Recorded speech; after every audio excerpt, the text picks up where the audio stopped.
ओवैसी पर बीजेपी की B team के आरोप पर आजम खान ने एक ऐसा जवाब दिया है जिससे लखनऊ से लेकर दिल्ली तक हड़कंप मच गया है। क्या कुछ कहा है इस वीडियो में आपको हम बताएंगे। नमस्कार, 4 PM पर आप सभी का स्वागत है। दोस्तों, जब भी कोई चुनाव आता है तो AIMIM प्रमुख असदुद्दीन ओवैसी पर एक सवाल जरूर उठता है, क्या वो बीजेपी को फायदा पहुंचाने के लिए चुनाव लड़ते हैं? क्या वो बीजेपी की बी टीम है?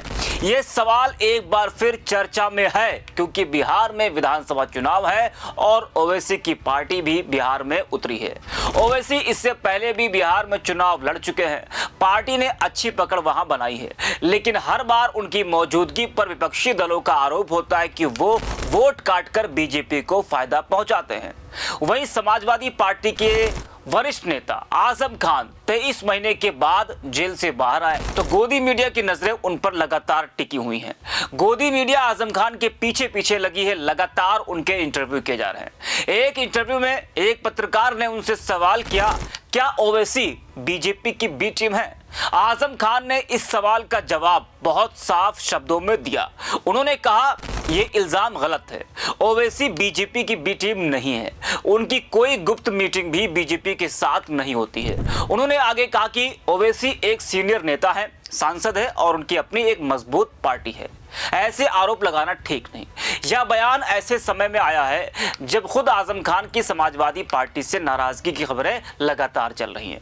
अब सोशल मीडिया पर आजम खान का यह बयान तेजी से वायरल हो रहा है और लगातार लोगों की प्रतिक्रियाएं भी सामने आ रही हैं। शुएब नाम के एक यूजर है, वो लिखते हैं कि राजनीति में सच बोलना भी एक बड़ी जिम्मेदारी होती है और आजम खान साहब ने बड़ी ही जिम्मेदारी के साथ ओवैसी साहब पे लगने वाले इल्जामों को खारिज किया और बड़ी बेबाकी के साथ मीडिया कर्मी को अपना जवाब दिया। रफायत नाम के एक यूजर हैं, वो लिखते हैं कि आजम खान 10 बार विधायक, कई बार मंत्री और मुसलमानों की सबसे बुलंद आवाज, इतना बड़ा नेता साफ कह रहा है ओवैसी बीजेपी की बी टीम नहीं है। उनकी कोई गुप्त मीटिंग बीजेपी से नहीं होती। जब आजम खान जैसे सियासतदान ये बात कहते हैं तो इल्जाम अपने आप बेनकाब हो जाते हैं। जी हाँ, तो लगातार जो लोगों की प्रतिक्रिया है आजम खान के बयान पर वो सामने आ रही है। राजनीतिक गलियारों में आजम खान के इस बयान को कई नजरों से देखा जा रहा है। कुछ लोग इसे उनकी सपा से दूरी का संकेत मान रहे हैं तो कुछ इसे एक सीनियर नेता की पहचान बता रहे हैं।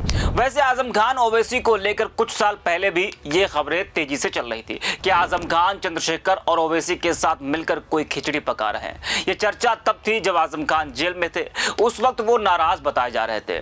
जेल से उनका एक संदेश जारी हुआ था, एक लेटर आया था जिसने समाजवादी पार्टी में खलबली मचा दी थी।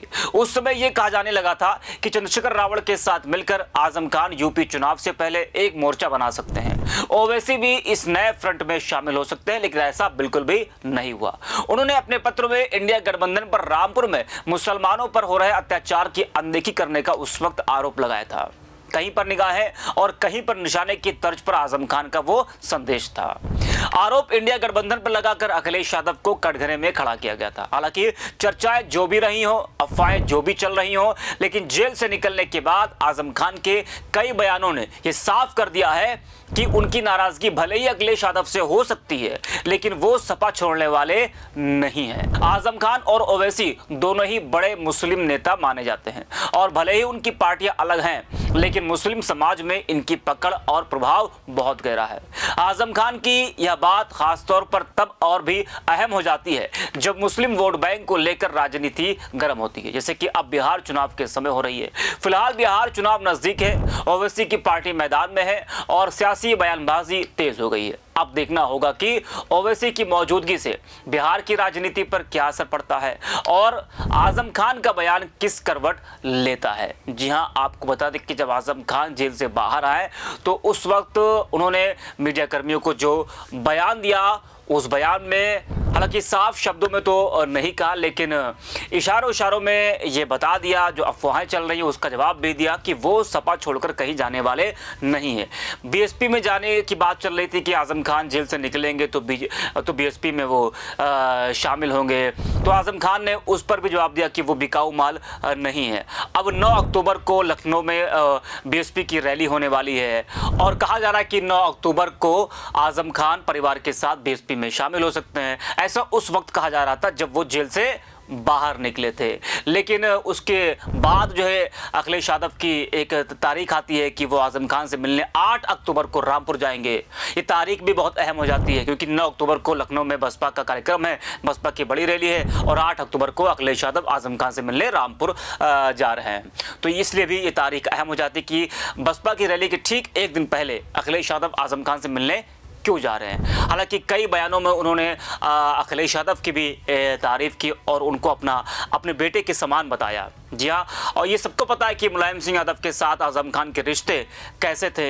अभी जब हाल ही में उनका एक बयान वायरल हुआ है, किस तरीके से वो मुलायम सिंह पर बात करते करते वो भावुक हो गए, तो ये बताता है कि मुलायम सिंह यादव के जाने के बाद आजम खान कितने ज़्यादा टूट चुके हैं और उनकी राजनीति पर भी कितना असर पड़ा है। जी हाँ, लेकिन आजम खान को लेकर जो तमाम तरह की जो अफवाहें उड़ी, तमाम तरह के जो बयान सामने आए, तमाम तरह की जो चर्चाएं हुई कि वो बीएसपी में जाएंगे, जो बयान सामने आए उससे तो कहीं भी नहीं लगता कि वो सपा छोड़कर बीएसपी में जाने वाले हैं। अखिलेश यादव से नाराज़गी हो सकती है क्योंकि जब वो जेल में थे तो ये कहा जा रहा था कि संकट के समय में पार्टी ने अखिलेश यादव ने आजम खान का साथ नहीं दिया। सिर्फ एक ही बार वो मुलाकात करने जेल में आजम खान से गए। तो अब ओवैसी पर आजम खान का ये बयान सोशल मीडिया पर चर्चा का विषय बन गया है। राजनीतिक गलियारों में तमाम तरह की चर्चाएं हो रही हैं। तो इस वीडियो में इतना ही, आप देखते रहिए 4 PM। क्या कहा आपने? जो लोग अनुमान लगा रहे हैं वही लोग बता पाएंगे। मैं तो सर अभी अखिलेश यादव ने भी कहा क्योंकि जेल में किसी से मुलाकात नहीं होती थी, फोन करने की भी मुझे इजाजत नहीं थी, कोई राब्ता हो ही नहीं पाता था किसी से। तो 2 साल ये और 3 साल पहले 5 साल तो मैं बिल्कुल आउट ऑफ टच रहा, जानता ही नहीं बाहर की दुनिया है क्या। काफी कठिन समय आपके साथ, क्योंकि जिस तरह से आपको अलग बिल्कुल रखा गया, कट ऑफ किया गया, क्या लगता है ये पॉलिटिकल वेंडेटा था, एक बदले की राजनीति थी जिसके चलते? नहीं, देखिए, बदला तो वहाँ होता है जहाँ मैंने किसी के साथ बुरा किया हो। मैंने तो दुश्मनों के साथ भी बहुत अच्छा सलूक किया। पूरी सरकार में कोई ये कह ही नहीं सकते कि मेरे कलम से किसी के साथ नाइंसाफी हुई हो। सर अभी अखिलेश यादव ने कहा कि आपके ऊपर जो भी मुकदमे सरकार बनते ही सब वापस लिए जाएंगे, आपका तो स्वागत कर रहे हैं। अभी लखनऊ में उन्होंने कहा। मैं क्या कह सकता हूँ, उन्होंने कहा है तो। अभी तक कोई बात हुई फोन पे उनकी, या अभी तो थोड़ी देर हुई है निकले जेल से। किस तरह से गुजरी और क्या कुछ इन दिनों में महसूस किया? पत्ता पत्ता बूटा बूटा हाल हमारा।